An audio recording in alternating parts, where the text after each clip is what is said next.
Okay, next memory representation of stack. ಸ್ಟ್ಯಾಕ್ನ memory representation ಹೆಂಗೆ ಅಂತ ಡಿಸ್ಕಸ್ ಮಾಡೋಣ. ಸ್ಟ್ಯಾಕ್ ಅಂದರೆ ಇನ್ನೊಂದ್ಸರಿ ರಿಕಾಲ್ ಮಾಡಿ. Stack is order collection of elements where insertion and deletion done in the same end. Next go for the representation.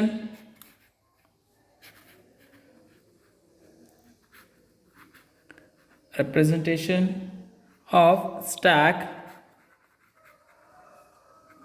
in memory.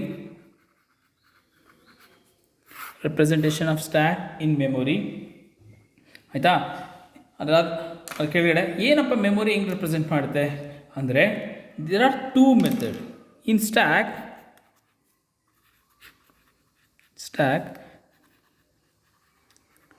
Memory representation have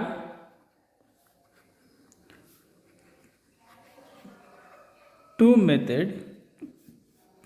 First one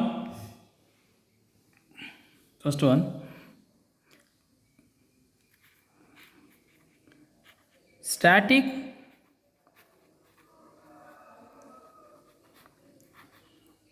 representation using array. Simple ಆಗಿ ಬರೀಬೇಕು ಅಂದರೆ ಒಂದು array representation ಅಂತ ಹಾಕಿ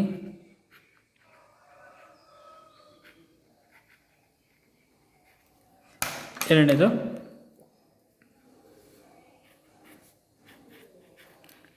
dynamic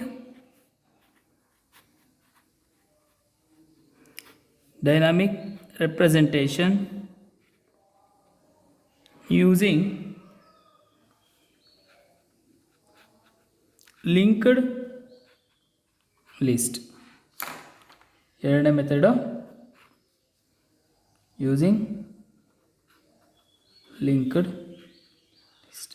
ಇನ್ನೊಂದು ಹೇಳ್ಬೋದು, ಒಂದು dynamic ರೆಪ್ರೆಸೆಂಟೇಷನ್ನು, ಇನ್ನೊಂದು static representation ಅಂತಲೂ ಕೂಡ ಕರಿಬೋದು. ಆಯಿತಾ? ಫಸ್ಟ್ ಸಬ್ ಹೆಡಿಂಗ್. ಇವಾಗ ಸ್ಟ್ಯಾಟಿಕ್ ಅಂದರೆ ಡೈನಾಮಿಕ್ ಅಂದರೆ ಡಿಫ್ರೆನ್ಸ್ ಹೇಳ್ತೀನಿ. ನೀವು ಫಸ್ಟ್ ಇಯರಿಂದಲೂ ಓದಿದ್ದೀರಾ, ಇನ್ನೊಂದ್ಸಲ ರೀಕಾಲ್ ಮಾಡೋಣ. ಸ್ಟ್ಯಾಟಿಕ್ ಅಂದ್ರೇನು, ಡೈನಾಮಿಕ್ ಅಂದ್ರೇನು? ಸ್ಟ್ಯಾಟಿಕ್ ಅಂದರೆ ಅದರ ಫಂಕ್ಷನ್ನು, ಅದರ ಕಾರ್ಯ, ಅದೇನಾಗಬೇಕು, ಯಾವ ರೀತಿ ನಡಿಬೇಕು ಅನ್ನೋದನ್ನು ಮೊದಲೇ ನಿರ್ಧರಿಸಿರ್ತಾರಲ್ಲ, ಅದನ್ನು ನಾವು ಸ್ಟ್ಯಾಟಿಕ್ ಅಂತ ಕರಿತೀವಿ. ಅಂದರೆ ಅದು ಯಾವ ರೀತಿ ಹೇಗಾಗಬೇಕು ಅಂತ ಮೊದಲೇ ನಿರ್ಧರಿಸಿರೋದನ್ನ ಸ್ಟ್ಯಾಟಿಕ್ ಅಂತ ಕರಿತೀವಿ. ಅದು ಆ ಸಮಯಕ್ಕೆ ತಕ್ಕಂತೆ ಬದಲಾವಣೆ ತಗೊತಾ ಇದ್ದರೆ, ಆ ಸಮಯಕ್ಕೆ ತಕ್ಕಂತೆ ಚೇಂಜಸ್ ಆಗ್ತಾ ಇದ್ದರೆ ಅದನ್ನು ಡೈನಾಮಿಕ್ ಅಂತೀವಿ. ಏನಕ್ಕಪ್ಪ ನಾವು ಸ್ಟ್ಯಾಟಿಕ್ ರೆಪ್ರೆಸೆಂಟೇಷನ್ಗೆ ಅರೇ ಎಕ್ಸಾಂಪಲ್ ಇರ್ತೀವಪ್ಪ ಅಂದರೆ, ಅರೇ ಏನಾಗುತ್ತೆ ಅಂದರೆ ಇದರ ಸೈಜ್ ಫಸ್ಟು ನೋಡಿ, ಇದರ ಸೈಜ್ ರೆಪ್ರೆಸೆಂಟೇಷನ್ ಹಿಂಗೆ ತೋರಿಸಿದೆ, ಜ್ಞಾಪಕ ಇದೆಯಾ? ಇದರ ಸೈಜ್ ಏನಿದೆ, ಸೈಜು ಫಿಕ್ಸ್ಡ್ ಆಗಿರುತ್ತೆ. ಓಕೆ, ಎಕ್ಸಾಂಪಲ್ ಇದರ ಸೈಜ್ ನಾನು 5 ಅಂತ ಕೊಟ್ಟು ಫಿಕ್ಸ್ ಮಾಡಿದ್ದೀನಿ ಅಂದರೆ 5 ಎಲಿಮೆಂಟ್ ಇನ್ಸರ್ಟ್ ಆಗುತ್ತೆ. 1 2 3 4 5 5 ಎಲಿಮೆಂಟ್ ಇನ್ಸರ್ಟ್ ಮಾಡಿದ್ದೀನಿ. ಆಯಿತಾ? ಈಗ ನಾನು 5 ಎಲಿಮೆಂಟ್ ಇನ್ಸರ್ಟ್ ಮಾಡಬೇಕಂತ ಇದ್ದೀನಿ, ಬಟ್ ನಾನು 5 ಎಲಿಮೆಂಟ್ ಇನ್ಸರ್ಟ್ ಮಾಡೋಕ್ಕಾಗಲ್ಲ, ಕೇವಲ 3 ಎಲಿಮೆಂಟ್ ಇನ್ಸರ್ಟ್ ಮಾಡ್ತೀನಿ. ಆಗೇನಾಗುತ್ತೆ, 2 ಎಲಿಮೆಂಟ್ ಜಾಗ ವೇಸ್ಟ್ ಆಗುತ್ತೆ. ಅದರಿಂದ ಸ್ಟ್ಯಾಟಿಕಲ್ಲಿ ಏನಾಗುತ್ತೆ, ಮೆಮೊರಿ ವೇಸ್ಟೇಜ್ ಆಗೋ ಚಾನ್ಸಸ್ ಜಾಸ್ತಿ ಇರುತ್ತೆ. 1 ಪಾಯಿಂಟ್ ಮೆಮೊರಿ ವೇಸ್ಟೇಜ್ ಆಗೋ ಚಾನ್ಸಸ್ ಜಾಸ್ತಿ ಇರುತ್ತೆ. ಓಕೆ, ಲೈಟ್ ನಾನು 5 ಅಂತ ಸೈಜ್ ಫಿಕ್ಸ್ ಮಾಡಿದ್ದೀನಿ. 5 ಬದಲು ನಾನು 7 ಎಲಿಮೆಂಟ್ ಇನ್ಸರ್ಟ್ ಮಾಡ್ತೀನಿ ಅಂದ್ಕೊಳ್ಳಿ. ಇವಾಗ ಇಷ್ಟು ಜಾಗ ಇದೆ, ಇದು 5 ಜಾಗ, 1 2 3 4 5. ಇದರ ಅರೇ ಸೈಜ್ ಎಷ್ಟು 5 ಅಂತ ಕೊಟ್ಟಿದ್ದೀನಿ. ಈಗ 7 ಎಲಿಮೆಂಟ್ ಇನ್ಸರ್ಟ್ ಮಾಡಬೇಕು, ಯಾಕಂದರೆ 2 ಎಕ್ಸ್ಟ್ರಾ ಬಂತು ಅಂದ್ಕೊಳ್ಳಿ. ಆಗ ಎಲ್ಲಿ ಇನ್ಸರ್ಟ್ ಮಾಡ್ತೀರಾ? ಇನ್ಸರ್ಟ್ ಮಾಡೋಕ್ಕೆ ಸಾಧ್ಯ ಇಲ್ಲ. This are drawback. ಅಂದರೆ ಅದರ ಸೈಜ್ನ ಒಂದ್ಸಲಿ ಡಿಫೈನ್ ಮಾಡಿದ್ರೆ ಯಾವುದೇ ಕಾರಣಕ್ಕೂ ನೀವು ಮಾಡಿಫೈ ಮಾಡೋದಕ್ಕೆ ಚಾನ್ಸಸ್ ಇರಲ್ಲ. ಆಯಿತಾ? ಸೆಕೆಂಡ್ ಒನ್, ಇನ್ಸರ್ಷನ್ ಮತ್ತು ಡಿಲಿಷನ್ ಎರಡು ಒಂದೇ ಕಡೆಯಿಂದ ಆಗೋದ್ರಿಂದ some time it's causes the confusion ಆಗುತ್ತೆ. ಕೆಲವು ಸರಿ ಇನ್ಸರ್ಟ್ ಮಾಡೋ ಟೈಮ್ಗೆ ಡಿಲೀಟ್ ಮಾಡಿರ್ತೀವಿ, ಅಥವಾ ಡಿಲೀಟ್ ಮಾಡೋ ಟೈಮ್ಗೆ ಇನ್ಸರ್ಟ್ ಮಾಡಿರ್ತೀವಿ. ಅದಕ್ಕೋಸ್ಕರ ಸ್ಟ್ಯಾಟಿಕ್ ಅಪ್ಲಿಕೇಶನ್ಸ್ನ ನಾವು ಜಾಸ್ತಿ ಬಳಸೋಲ್ಲ. ಆಯಿತಾ? ನೆಕ್ಸ್ಟ್ ಡೈನಾಮಿಕ್ಕಿಗೆ ಹೋಗೋಣ. ಡೈನಾಮಿಕಲ್ಲಿ ಏನಾಗುತ್ತೆ ಅಂದರೆ ಇಲ್ಲಿ ಯಾವುದೇ ರೀತಿಯ ಸೈಜನ್ನು ನಾವು ಡಿಫೈನ್ ಮಾಡಲ್ಲ, ಮೊದಲೇ ಅದರ ಸೈಜನ್ನು ನಿರ್ಧರಿಸಲ್ಲ. ಆಯಿತಾ, ಮೊದಲೇ ಅದರ ಸೈಜನ್ನ ಡಿಫೈನ್ ಮಾಡಲ್ಲ ಅಂದರೆ ನಮಗೆ ಇಲ್ಲಿ ಮೆಮೊರಿ ವೇಸ್ಟೇಜ್ ಆಗೋ ಚಾನ್ಸಸ್ಸೇ ಇಲ್ಲ. ಎಕ್ಸಾಂಪಲ್, ನಾವು ಒಂದು ಹೋಟೆಲ್ ಅಂತ ತಿಳ್ಕೊಳ್ಳಿ. ಹೋಟೆಲ್ಗೆ ಒಂದು ದಿವಸಕ್ಕೆ ಒಬ್ಬ ಬರ್ಬೋದು, ಇಬ್ಬರು ಬರ್ಬೋದು, 3 ಜನ ಬರ್ಬೋದು, ಒಂದೇ ಸಲ 5 ಜನ ಬರ್ಬೋದು, ಅದು ಒಬ್ಬರು ಬರ್ದಲ್ಲೇ ಇರ್ಬೋದು.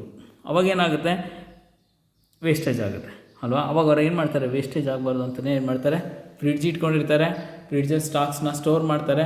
ಆಗ ಸ್ಟೋಕ್ ಮಾಡಿದಾಗ ಯಾವುದು ವೇಸ್ಟ್ ಆಗೋಲ್ಲ. ಅಂದರೆ ಇಲ್ಲಿ ಡೈನಾಮಿಕಲ್ಲಿ ಏನೇ ಸಡನ್ ಚೇಂಜಸ್ ಬಂದರೂ ಆಕ್ಸೆಪ್ಟ್ ಮಾಡ್ಕೊಳ್ಳೋಂಥ ಫಂಕ್ಷನಾಲಿಟೀಸ್ ಇರುತ್ತೆ. ಅದಕ್ಕೆ ನಾವನ್ನ ಡೈನಾಮಿಕ್ ಮೆಮೊರಿ ಅಲೊಕೇಶನ್ಸ್ ಅಂತೀವಿ. ಈ ಸ್ಟ್ಯಾಟಿಕ್ ಮತ್ತು ಡೈನಾಮಿಕನ್ನು ನಾವು ಕಾಮನ್ನಾಗಿ ಎಲ್ಲ ಕಡೆ ಯೂಸ್ ಮಾಡ್ತೀವಿ. ಇದು ಡೈನಾಮಿಕ್ ಅಂದರೆ ಆನ್ಲೈನ್ ಅಪ್ಲಿಕೇಶನ್ ಕೊಡ್ತೀವಿ, ಸ್ಟ್ಯಾಟಿಕ್ ಅಂದರೆ ಮೊಬೈಲಿರೋ ಅಪ್ಲಿಕೇಶನ್ಸ್ನ ಕೊಡ್ತೀವಿ. ಇದು ಸ್ಟ್ಯಾಟಿಕ್ಕು ಮತ್ತು ಡೈನಾಮಿಕ್ ಇರೋಂಥ ವ್ಯತ್ಯಾಸ. ಸ್ಟ್ಯಾಟಿಕ್ ಅಂದರೆ the functions are already defined. ಇಲ್ಲಿ ಬೇಕಾದ್ರೆ ಸಿಂಪಲ್ ಡೆಫಿನಿಷನ್ ಹೇಳಬೇಕಂದ್ರೆ the function / operation are pre-defined. ಇದೇನಾಗುತ್ತೆ, the function operation are not pre-defined.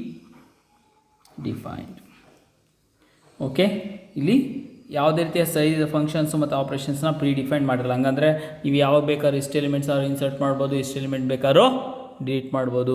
ಯಾವುದರಲ್ಲಿ, ನಿಮ್ಮ ಡೈನಾಮಿಕ್ ಮೆಮೊರಿ ಅಪ್ಲಿಕೇಶನ್ಸಲ್ಲಿ. ಆಯಿತಾ, next array representation of stack. Array ಯಾವ ರೀತಿ ಆಗುತ್ತೆ ಅಂತ ಡಿಸ್ಕಸ್ ಮಾಡೋಣ.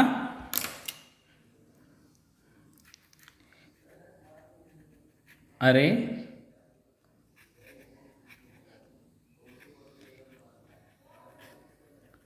ರೆಪ್ರೆಸೆಂಟೇಷನ್ ಆಫ್ ಸ್ಟ್ಯಾಕ್ ಯಾವ ರೀತಿ ರೆಪ್ರೆಸೆಂಟ್ ಮಾಡುತ್ತೆ. ಇದರಲ್ಲಿ ಅರೇ ಅಂದರೆ ನಿಮ್ಗೆ ಏನಾಗುತ್ತೆ, ಒಂದು ಯೂಸಿಂಗ್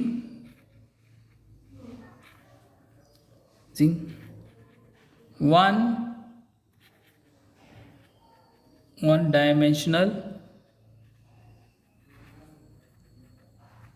ಅರೇ, 2 ಡೈಮೆನ್ಷನಲ್ ಅರೇ, ಮಲ್ಟಿ ಡೈಮೆನ್ಷನಲ್ ಅರೇ ಅಂತಿದೆ. ಈಗ ನಾವು 1 ಡೈಮೆನ್ಷನಲ್ ಅರೇ ತೊಗೊಂಡ್ರೆ, 1 ಡೈಮೆನ್ಷನಲ್ ಅರೇ ಅಂದರೆ ನಿಮಗೆ ಜ್ಞಾಪಕ ಬರುತ್ತೆ, ಮೆಮೊರಿ ರೆಪ್ರೆಸೆಂಟೇಷನು ಈ ರೀತಿ ತೋರಿಸ್ತೀವಿ. ಆಯಿತಾ, ಇಲ್ಲಿ ಹೇಳ್ತೀವಿ, ಇದನ್ನೇನಂತ ಹೇಳ್ತೀವಿ, is a block of memory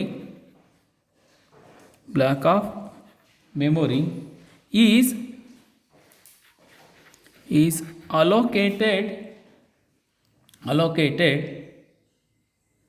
allocated in sequential order. ಅಂದರೆ 1 by 1 ಆರ್ಡರ್ಲಿ ಎಲಿಮೆಂಟ್ಸು ಸ್ಟೋರ್ ಆಗುತ್ತೆ. ಆಯಿತಾ, next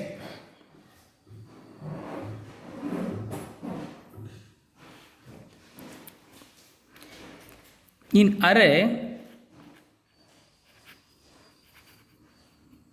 element are stored by using array index number. ಯಾವುದು example, A0, A1, A2, A3 ಈ ಥರ. ಓಕೆನಾ, ನೆಕ್ಸ್ಟ್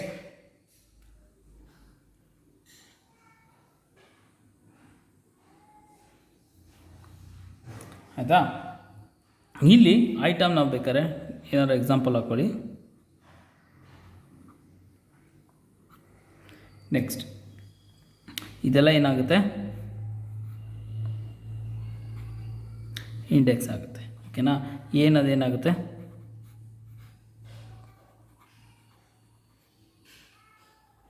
ಅರೇ ನೇಮ್ ಆಗುತ್ತೆ.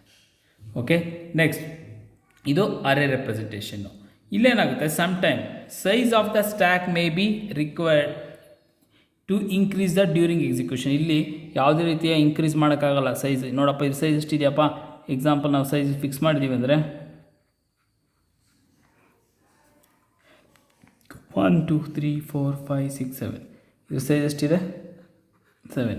7 ಐಟಮ್ ಅಷ್ಟೇ ಇನ್ಸರ್ಟ್ ಮಾಡೋಕ್ಕಾಗ್ತದೆ, ಮೇಲೆ ಯಾವುದೇ ಕಾರಣಕ್ಕೂ ಚೇಂಜ್ ಮಾಡೋಕ್ಕಲ್ಲ. ಇದು ಸ್ಟ್ಯಾಕ್ ರೆಪ್ರೆಸೆಂಟ್ ಹೆಂಗೆ ತೋರಿಸ್ತೀವಿ, ಇದು ಅರೇ ಆದರೆ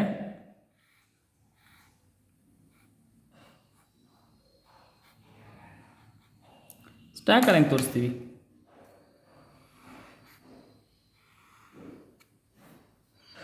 ಸ್ಟ್ಯಾಕಲ್ಲಿ ಸಿಂಪಲ್ಲಾಗಿ ಒಂದೆರಡು ಸ್ಟೆಪ್ ಹೇಳ್ತೀನಿ. ಫಸ್ಟು 10 ಇನ್ಸರ್ಟ್ ಮಾಡ್ತೀವಿ,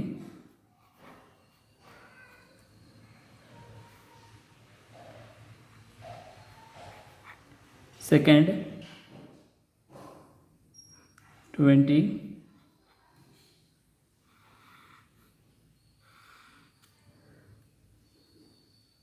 ಫಸ್ಟ್ 10 ಆಗಿದೆ, ಸೆಕೆಂಡ್ರಲ್ಲಿ 20, ನೆಕ್ಸ್ಟ್ ಥರ್ಡು 30,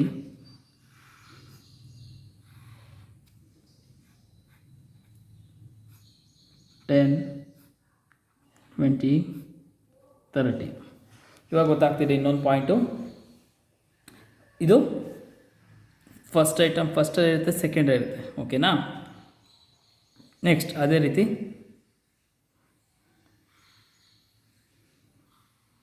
ನೆಕ್ಸ್ಟ್ ಐಟಮ್ 40 ತೊಗೊಂಡ್ರೆ ಸೇಮ್ 10 20 30 ಕಾಣ್ತಾ ಇದೆಯಾ, 10 20 30 40 ಈ ರೀತಿ.